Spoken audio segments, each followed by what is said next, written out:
Hey everyone, this is Dr. Brooke Keels with Mercy Multiplied, and your mental health is important to us. So today we decided to do a short video on the signs and symptoms of depression.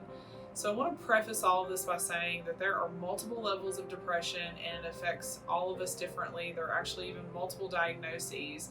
And so we just wanted to touch on a few of the most common symptoms. So we'll dig right in. The first one is a persistent sadness or empty mood.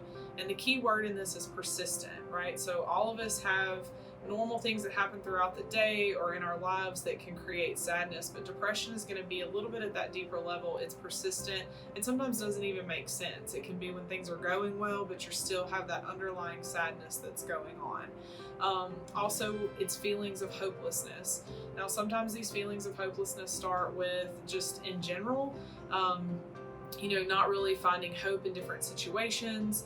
And it doesn't even necessarily have to be when things aren't going well, but not really having hope for the future, if you will. And then it can have a spectrum and go all the way over to thoughts of suicidality, or not really finding a purpose to live. The next one is a loss of interest in the things that you normally would be interested in. Things you find fun, you no longer really find all that fun anymore. In fact, they may even annoy you now because they're not as fun as they used to be.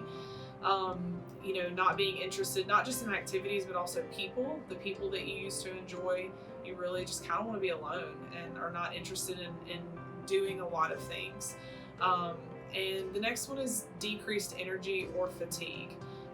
Anytime that we do not have energy or we find ourselves fatigued, we need to pay attention, right? So no matter whether you struggle with depression or not, that's something that we have to pay attention to in our bodies, make sure we're healthy and doing the things we need to do. But a part of depression is that place of just feeling tired for no reason.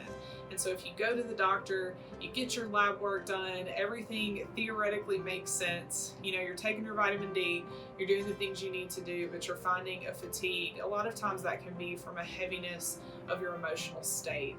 And so, again, these are just a few of the most common, but if you're struggling with any of these, take the time, pay attention to them, and also watch our next video because we're going to talk about some things that you can do to help alleviate these symptoms of depression, or maybe the next steps that you might need to take. And if you just can't wait for the next video, that's okay. I'm not patient either. You can go ahead and check out our website at mercymultiplied.com. We have a pretty exhaustive list on there, a signs and symptoms page.